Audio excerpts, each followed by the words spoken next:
Thanks for joining me again today. And in today's video, we're going to be working on bike number 72, or project bike number 72. If you guys don't know what that means, check out on some of my previous videos. I pretty much number each project, bike, scooter, everything that we pretty much work on that's motorized. So we number them just so I know what bikes I'm working on and where I'm at with my bikes. So what that means that this is the 72nd project I've done since I started working on these bikes. So enough of that. We're gonna be working on an X19 Super Pocket bike today. Picked it up a long time ago, and it's probably seen it in a lot of the in the background of a lot of the previous videos that we've been doing. The reason why I haven't really done this bike was because it has a lot of work to do, like a lot of work to do. And to be honest, I didn't want to wrap my head around so much work, so I kind of put it in the back burner for a little bit. But anyways, it's time. It's time to move on to this bike, finish it, and just get it out, you know? So I've been going through it and stuff, and I've kind of gone into it a little bit and seen what it needs and what it doesn't need. It definitely was not taken care of by whoever used to own it, and the bike was disassembled a lot. It was taken apart. A lot of the parts were removed, the original parts were removed, and it's missing a lot of the regular parts it would have. So I really don't know exactly what to expect from this bike.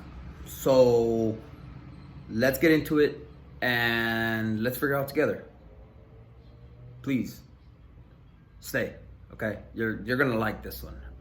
I hope. Hang out.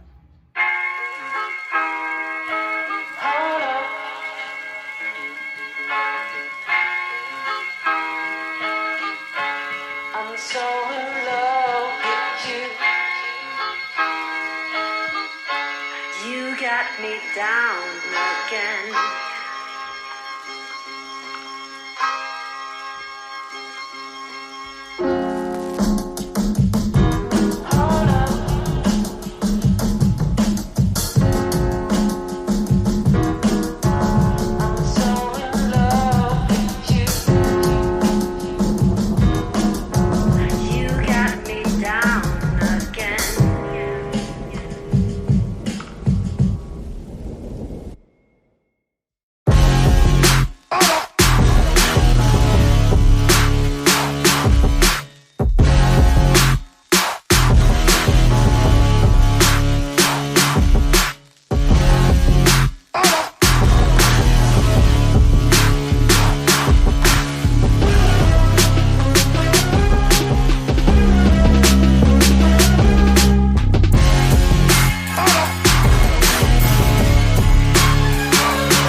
that's gonna be a wrap on the part 1 to the X19 Super Pocket Bike.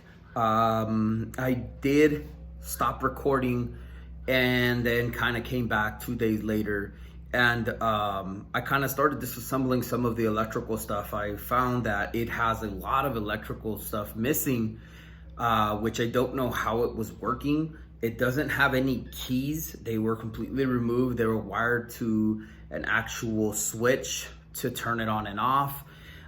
It doesn't have absolutely nothing to the cluster. All of the cluster cables have been completely cut off. All of the electrical and light and blinkers, everything was completely cut off of it. So it is definitely missing a lot of the electrical components, but it does have the electrical components to make it work, like the fuse, like the CDI, like the electric start. The electric start does work. I hooked up a battery to it, and yes, the electric start does work. However, it feels like it's stuck. It feels like it wasn't moving freely. It wanted to, but it wasn't moving freely. So I went ahead and pulled the timing cover off, and I started giving it a couple of spins, and it was actually spinning freely. It was not locked up. It was spinning freely like nothing. However, one thing I did notice, that the carburetor was completely full of water. It does have a filter on it, which is the filter it came with. And when I was doing that, the engine did suck up some of the water from the inside of the carb, and it sat at the bottom of the exhaust pipe. You can see in the video, when I removed the exhaust pipe, some of the nasty cruddy water shoots out of the bottom of the exhaust. I did look inside where the piston goes, and all that stuff looks really good. It doesn't look like it was locked up or seized in any way. It definitely spins very well now with a lot of compression on it. So I'm gonna keep my fingers crossed on this one. We're gonna go ahead and reassemble it when we get to there, and we're gonna make sure we try and give it a little extra pushes in order to get it to fully functional operations. So as of right now, I have to wash it, and this bike is like a spider's nest. There's spiders everywhere. So I'm gonna take it out and I'm gonna wet it for a little bit, and then I'm just gonna start stomping on spiders, because there's definitely a lot of spiders. I do remember from leaving this bike on the side of the garage, there was pretty much a bunch of spider webs everywhere. When I picked it up, it had a bunch of spider webs, and I guess those spiders followed me from wherever I picked it up from. So I definitely have to give it a wash, give it a really good wash, and then we're gonna paint the frame back to its original metallic silver, and then we're gonna paint the body. This did not come with the fuel cover. It did have a fuel tank. I thought it didn't have a fuel cap, but the fuel tank cap was kind of tossed over. So we have a fuel cap, we have a new carburetor for it, we have new keys for it, we have a bunch of stuff for it, even the choke cable. So what I have to come down to really decide is gonna be where I'm gonna put parts and how I'm gonna put them, because it was missing a lot of stuff. So I do have a spare gas cover, and I do have a spare seat, because this one has, obviously the X19 has blinkers in the back. The rear portion where the seat goes, there's blinkers and a brake light. But this one, since everything was pretty much missing and destroyed, it's completely destroyed. However, I do have a spare one that I've had for a rainy day for one of these, which is one of the reasons why I bought this bike, because I knew I had a spare one and I could make a fully functioning bike. So we will be putting all those together, and we will be painting the bike, and hopefully it gives it a nice pop. We'll see. This one is going to be different though, but we'll see. Anyways, guys, make sure you guys stick around for part 2 to this, and stick around for the next bike, because the next bike is going to be my personal favorite. Thanks for joining us, guys. Have a good rest of your day, rest of your week. Be safe out there, because it is COVID season right now, and nobody wants to get hurt or sick. I have not been sick, thankfully, and I don't think anybody wants to be sick. It doesn't sound like a very pleasant thing. So, guys, I'll see you guys in the next video. Thanks for joining me, and don't forget to like and subscribe, because it'll make me feel better. Thanks, guys. Peace out.